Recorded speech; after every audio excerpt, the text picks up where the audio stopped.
Back in 1995, I was a keen first-year agriculture student at UBC in the pre-veterinary program. But then I failed physics. I knew that I wouldn't make it into vet school and that my dream, something I'd been looking forward to for years, was no longer an option. So in my second year, I ended up joining a new program that just started, and it combined agriculture with a cultural focus.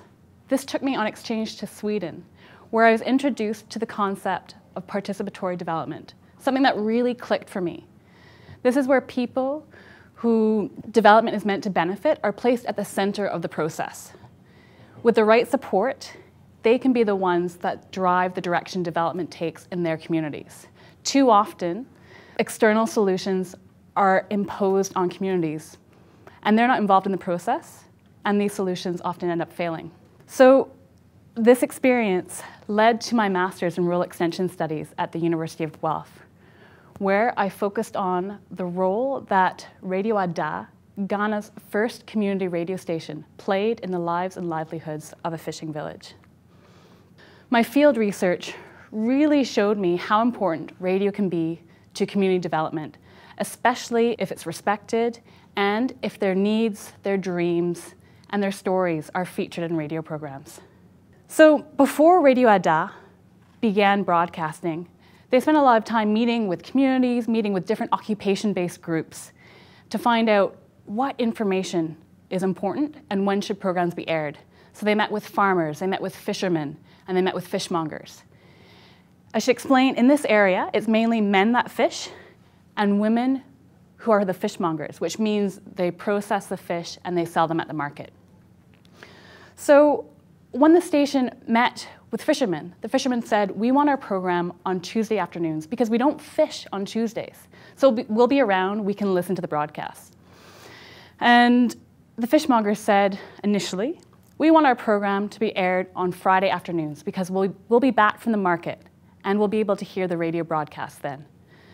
So the radio station started broadcasting. The fisherman program producer each week would go visit a different fishing village, meet with the men there, record their voices, and produce the program. The fishmonger program producer would do the same thing. And here you can see, this is Erica Ofue from Radio Aidoo interviewing a group of fishmongers. I was lucky enough to sit in on that when I was doing my research. So after some months, a group of fishmongers went to the radio station and they asked the station to switch their program from Fridays to Tuesdays because they wanted the men to hear what they had to say. And they wanted to make sure that the men in their community were around to listen to their views. So the radio station responded to this request and switched the program. So in my interviews with men and women, I heard that as a result, fishmongers, what they believed in was being listened to, and in some cases, fishermen were changing their behavior as a result. So a few other things I learned during my research was that fishermen and fishmongers, there was knowledge sharing happening between generations. They were learning techniques from elders or from youth on how to process fish or how to do fishing. It was the first time they'd heard regular programming in their language on the radio. Before, they'd just use it to listen to music. And people told me how proud they felt when they heard their voices or people they knew on air. So essentially, radio was being transformative, and it was contributing to people. Their esteem was raising as a result of what the radio station was doing. So after my experience in Ghana, and when my master's finished, I ended up going to IDRC, the International Development Research Center, and did an internship, a research internship there, which took me back to Ghana. I worked with the Ghana Community Radio Network, as well as community radio stations across the country. And there, what we did is we trained station staff and we designed a radio program series that focused on community participation in natural resource management. And the programs that were aired, they were aired by stations that were in a region of Ghana where there was often conflict between communities and logging companies. So through the radio program series, community members were able to voice their vision for how they wanted trees, their tree forest resources managed.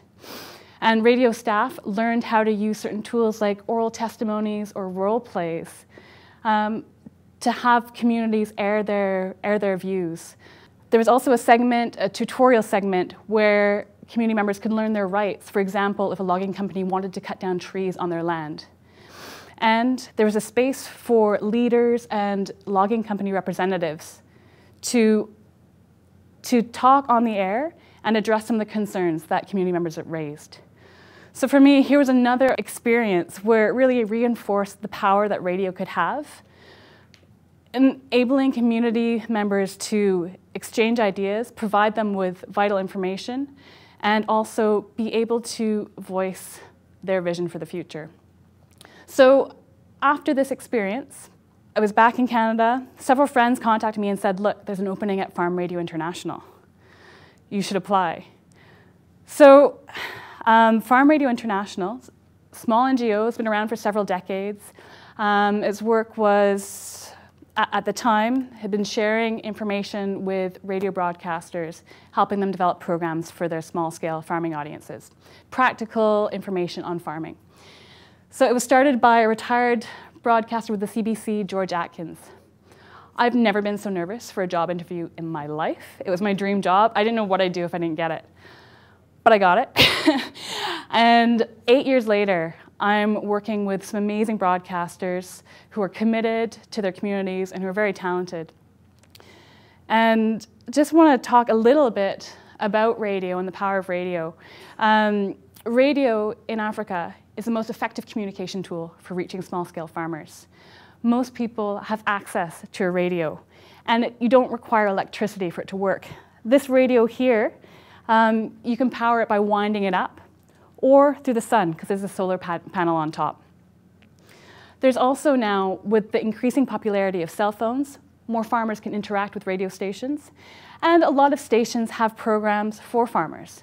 So you would think, given this situation, that farmers are benefiting from radio programs. Well, it's not that simple. That's not always the case, and there's a few reasons for this. So there's a perception out there, a misconception in many places, that farmers aren't smart, that they're doing what they're doing because they can't do anything else. They just don't have the skills. There's also a feeling that in order to improve, for farmers to improve what they're doing, increase their productivity or whatever, they need to be told what to do and not included in the process. I've been told by several program producers that when they started broadcasting programs at their station, they got the short straw. They were assigned the agricultural program and they nearly quit as a result because they did not want to do the program. They didn't think agriculture was cool, and they didn't know much about farmers or farming. Well, another challenge too is that a lot of stations are under-resourced.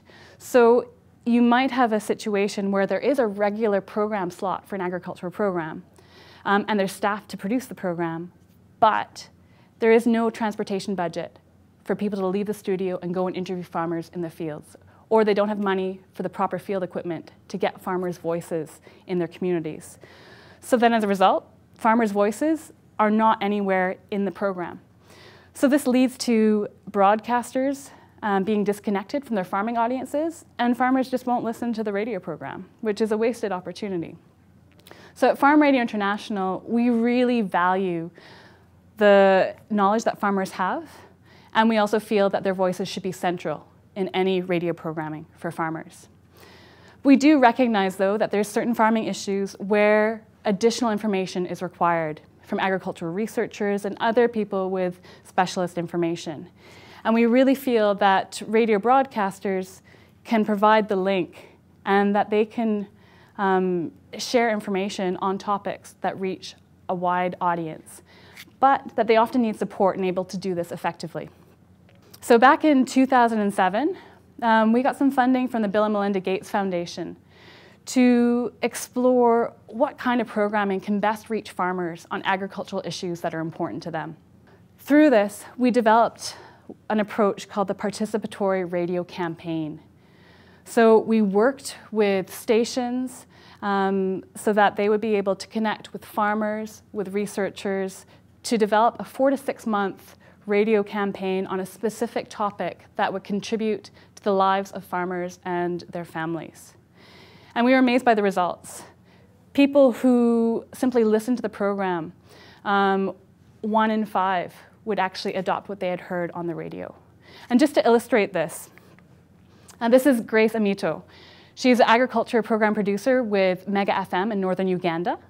And her station was involved in a participatory radio campaign on honey production.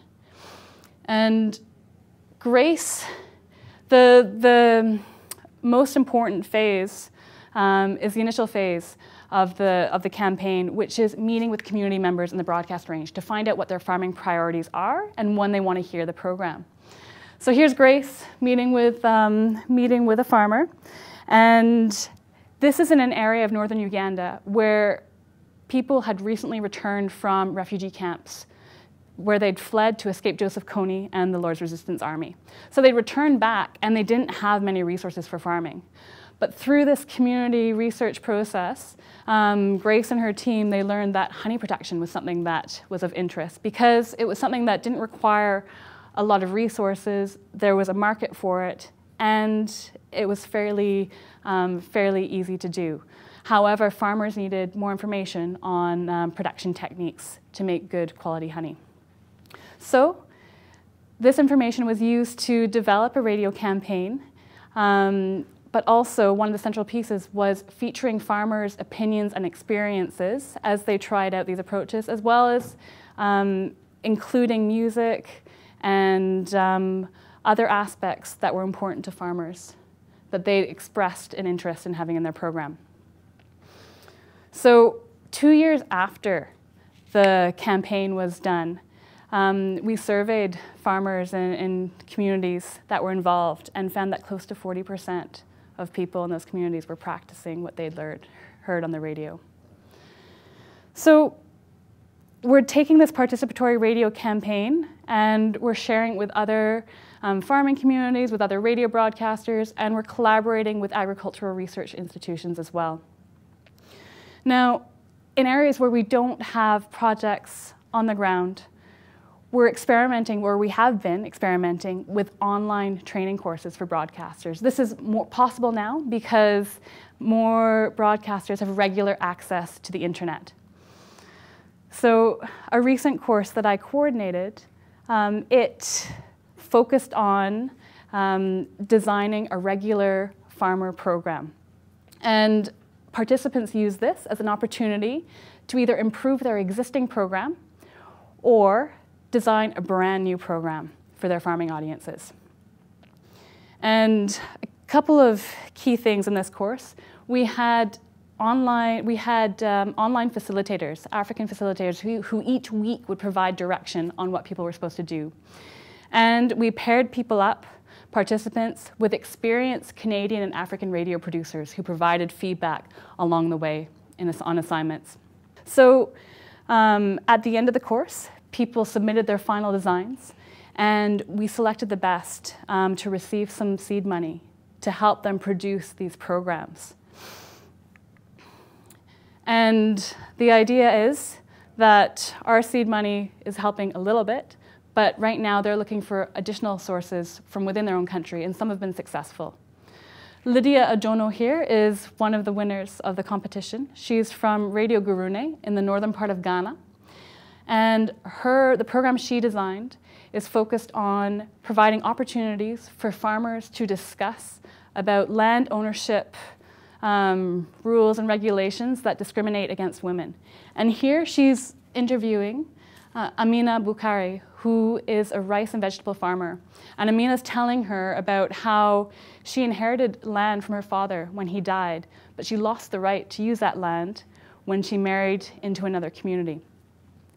Some of the participants, it was the first time they were asking farmers what information they wanted to hear on air. Others have changed the timing of the program and the topics that they're broadcasting in their programs.